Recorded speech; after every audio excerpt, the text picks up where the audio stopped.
Hi, Assalamualaikum warahmatullahi wabarakatuh everyone.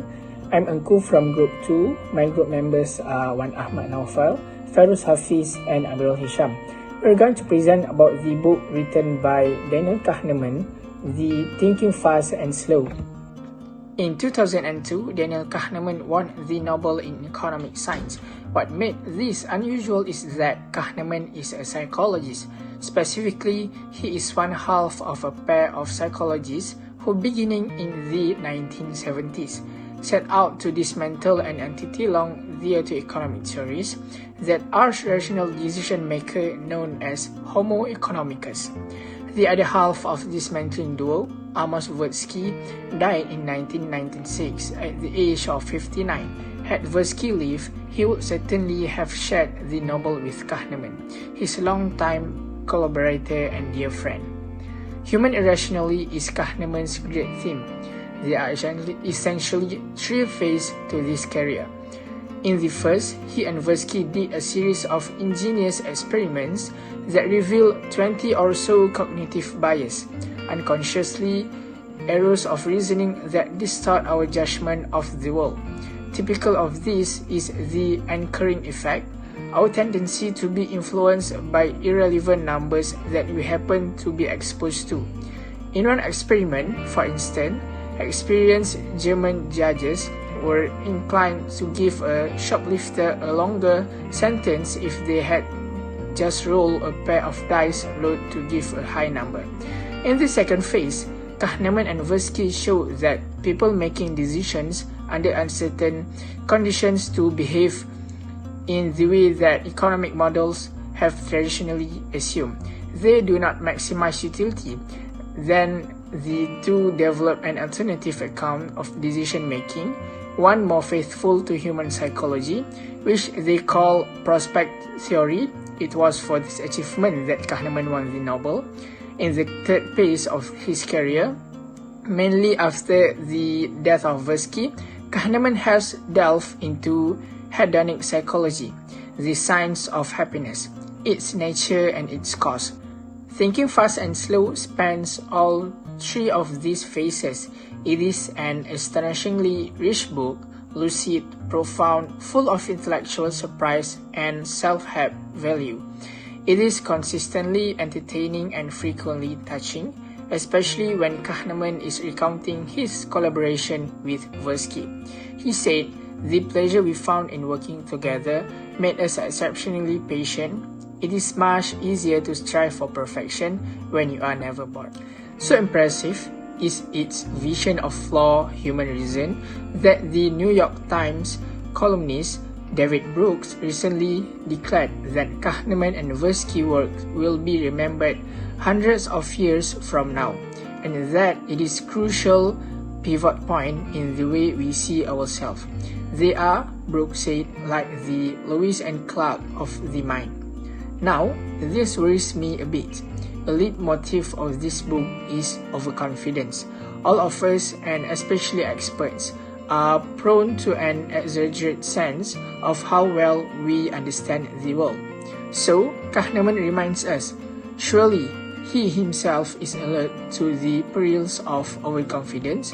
Despite all cognitive bias, fallacies and illusions, he and Tversky, with other researchers, purports have discovered in the last few decades.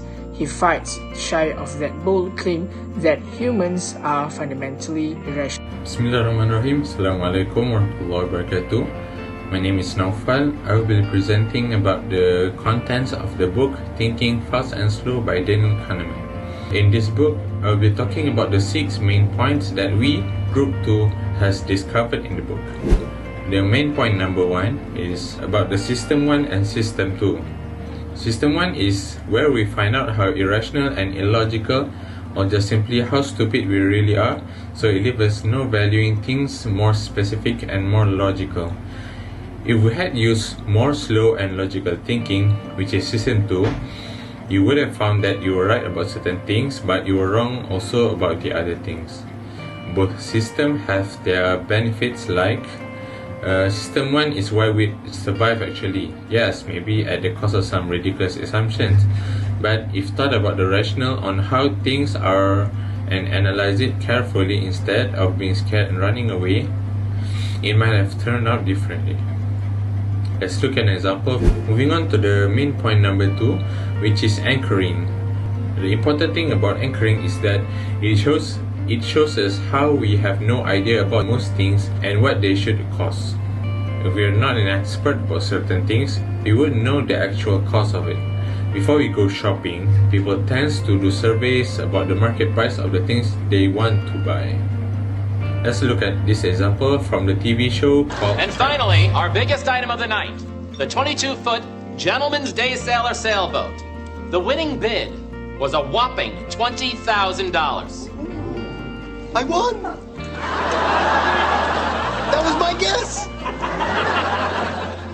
What? I guessed 20,000! Joey, it is an auction. You don't guess, you buy. What?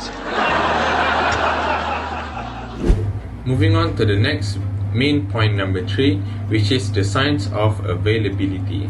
The science of availability shows that some people will worry much about other people's crises, such as terrorist attacks or airplanes crash. But some are not worried about this type of thing. When we talk about the peace of mind, it comes from the fact that they are not really a big fan of media mainstream. People tend to keep calm for the things that haven't happened to them or their loved ones. So ask yourself, how can you use this concept to make your life better? Is it better to enjoy your life realizing that the world is actually not a bad place, as commonly portrayed, or watch the news daily where you'll be shown constant death and destruction because that is what sells? Looking at this example of do not panic. Hey, California is going down! Pack up the kids now! They just got back. God, you sound like a crazy person. The governor just said we're fine now. The guy's an actor, he's reading a script! When they tell you not to panic, that's when you run! Hey, you call me back when you calm down. So, the next main point that I want to talk about is main point number 4, which is loss aversion. Loss aversion is by looking at the expected value point of view. Most people are afraid to take risks in anything because of its value. To understand better, let's look at these movie scenes from The Change Up. Kabi agrees in principle to the terms of the sale and valuates your company at $625 million. This is their best and final offer. There's no way we can make this deal. 625 is not the end of the world. You just gotta know when it's time to quit. We're not quitting. I think you can do better, Ted. I beg your pardon? I don't see anybody headed for the door. Okay. What I mean is, they want to spend more, they just don't know it. All right? If this really was their final offer, they'd be leaving, but they're not. They're sticking around. They got more money to spend. See, Mom, they're not leaving. Punch her in the seat.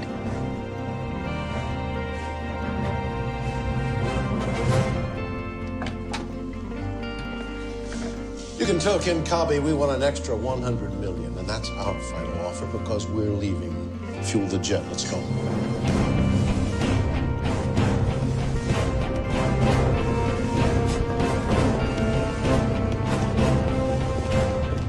For the record, I did not support that decision. Sir, Mr. Kankabi has agreed to $725 million. The deal's closed. Convincing someone about anything by explaining what they risk losing is much more convincing instead of what they could possibly gain from the risk.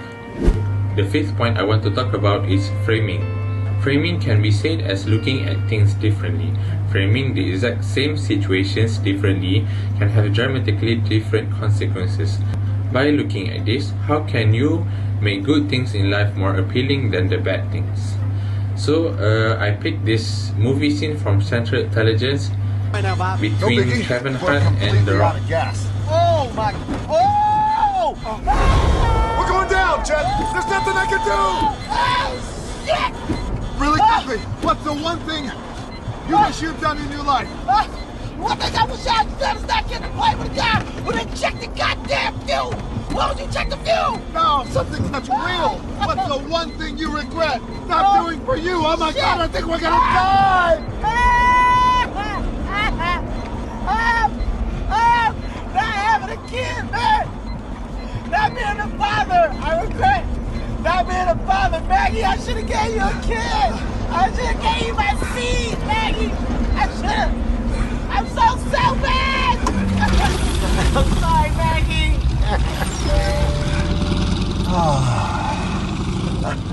That wasn't so hard, right? What? Hey, just for the record, I think you'd make a great dad. Did you just fake this whole thing? Yeah, kinda. The last but not least, point number 6, which is the sunk cost fallacies. Sunk cost fallacies is all about letting your past decision influence your present decision making. People tend to get heavily influenced by what they decided in the past. This situation can be related to System 1, which where they are not thinking straight and right. They constantly make reckless decisions all the time. I want to explain an example. When a person buys chocolate, they want to eat it, but when they realize that chocolate was not good for their health, because of their past decision that they have to buy the chocolate, they will eat it. Another example I want to share from the TV show called How I Met Your Mother. Sweeping declaration. I am never getting drunk again as long as I live. I'm serious. Kids, it's not that your Uncle Marshall had a drinking problem, but whenever he made a sweeping declaration like that, you pretty much knew. I did it again! Okay, that's all from the content part of the book. Hope you enjoyed it. Assalamualaikum.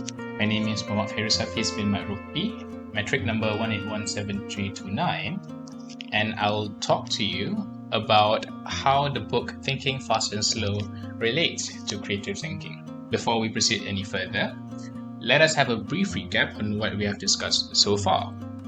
So first, what is behavioral economics? Behavioral economics is a study of why we do what we do. Alright? So in order to explain more about behavioral economics, Daniel Kahneman wrote his book Thinking Fast and Slow. And in that book, he discusses two systems in which our thinking revolves upon. So as you can see here, we have System 1 and we have System 2. So for System 1, it is automatic. That means that we have no control over the thought process. When we are presented with a problem in which System 1 can come into play, we will immediately assume the answer towards a particular problem because we arrive at the solution immediately with little to no information.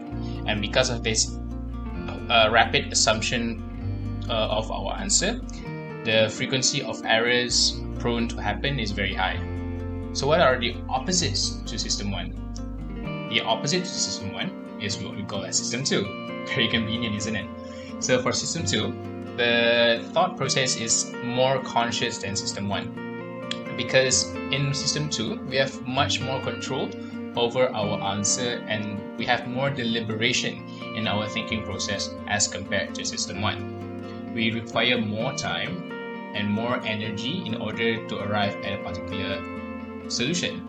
So because of requiring more time aspect, we also require more information in order to be able to process our solution better compared to System 1. So because we have due consideration and due liberation to consider our answer completely with more information than what we have in System 1, the solutions that we arrive as a result of System 2 thinking are generally more reliable. Alright, so I'll present you with a question. This is what one of the what we call sort of mental gymnastics that we have discussed in our UNGS 2011 class, which is how many holes are in this shirt. Alright, I'll give you a second to think. Okay, good. Alright, so let's be perfectly clear. The answer is very ambiguous. There can be a lot of answers. Some may say 2, some may say 6, some may say 8. It's perfectly up to your imagination and creativity for you to think how many holes are there in this shirt. However, what we want to discuss here is an illustration or an example of how System 1 and System 2 comes into play. You look at this problem, you look at the question, you look at the picture. So the first thing that comes to your mind after you saw how many holes are in this shirt, your System 1 kicks in, and immediately your answer must be 2. Guess why? You see there's 1 and 2 holes committed or protruding from the shirt presented here. And then your System 2 comes into play.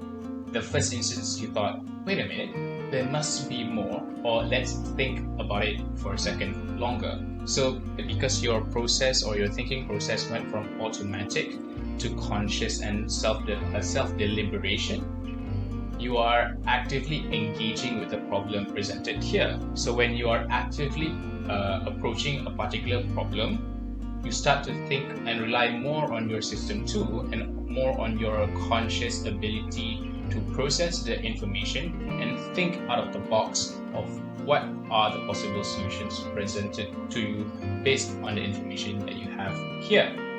So your System 1 answer must and always will be 2, because that is the first thing that you see.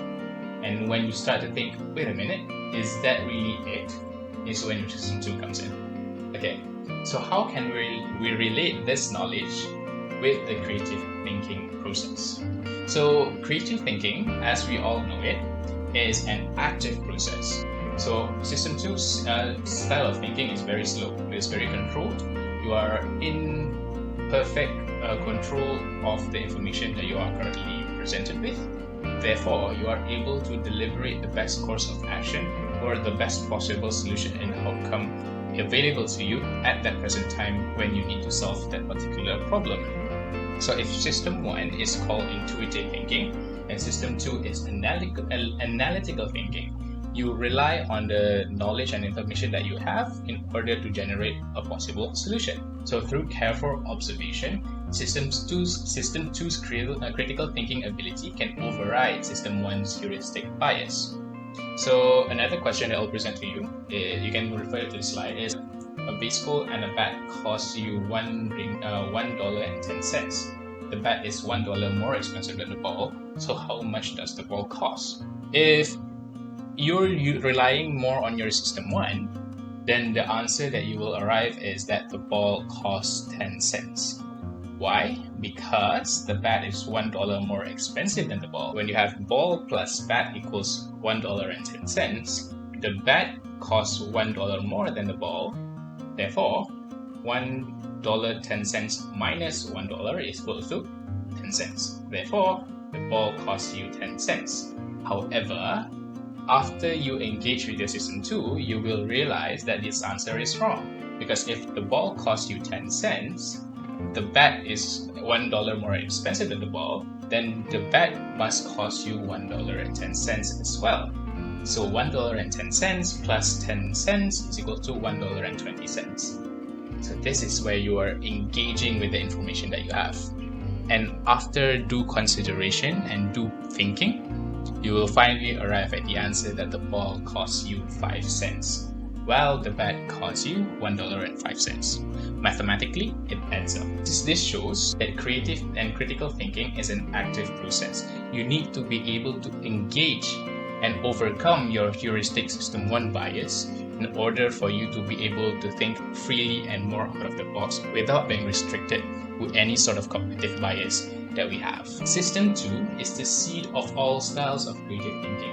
The way that creative and critical thinking is presented to us ever since childhood is that it needs to be learned. We need to teach people how to think critically, when in reality, it doesn't have to be that way because creative thinking happens naturally. We are all born with the ability and capability to be able to think critically right from the moment we are born.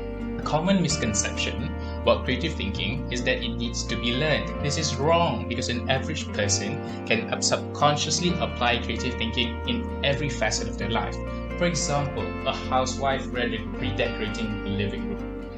You don't need to learn the 6 thinking hats or the convergent-divergent thinking in order for you to utilize divergent thinking to explore the possible ideas of how books can be arranged on a bookshelf or how you can arrange the plates available that your mother gave you, and how can you display them properly at the living room. The second example I provided to you is a kindergartner and playing clay, like Play-Doh, for example. Kindergartner doesn't need to use a green hat in order for him or her to be creative in trying to construct something imaginative or something amazing out of plain clay alone. And last but not least, a university student facing a difficult math question. The university student doesn't have to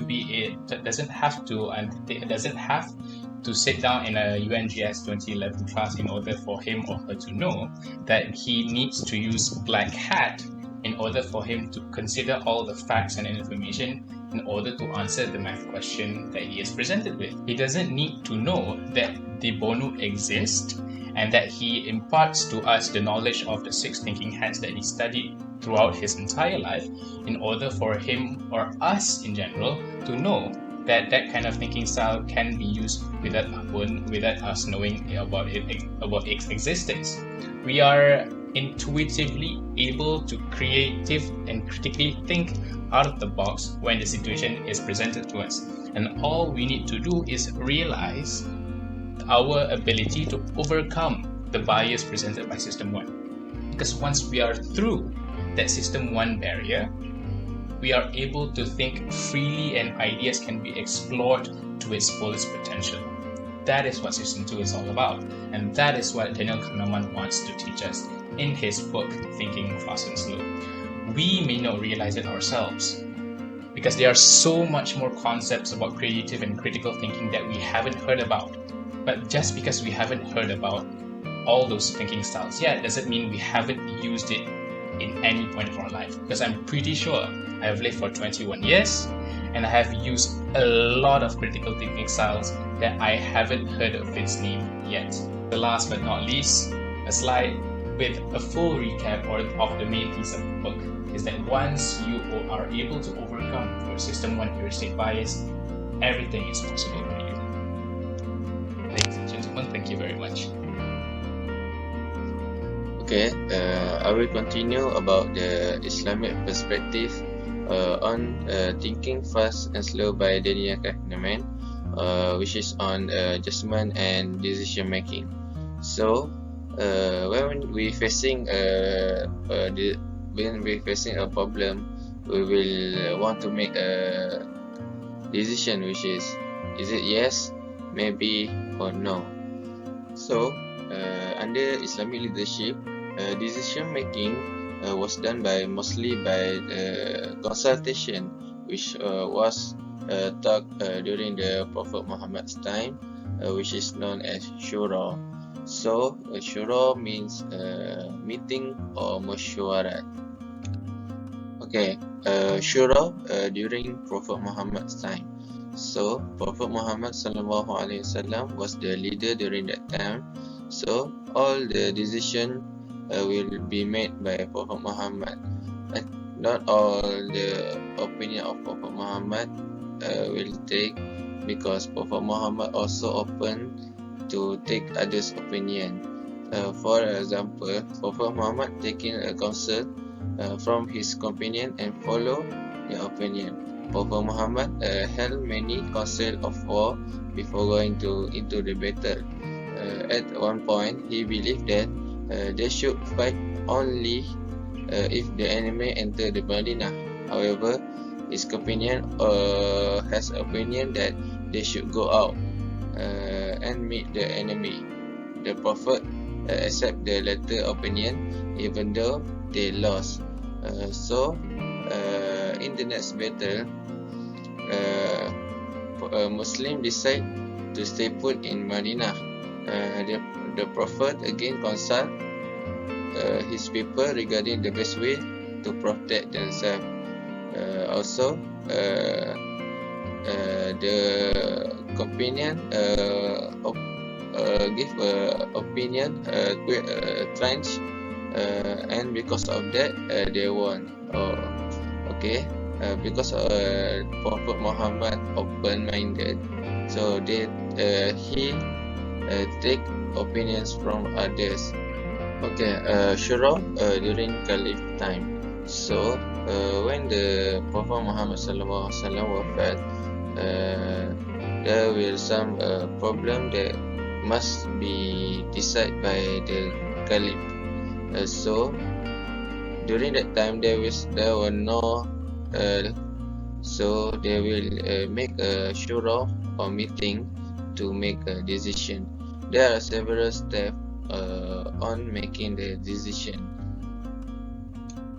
Okay, this is a step where the Caliph used when solving the problem during that time. So the first one is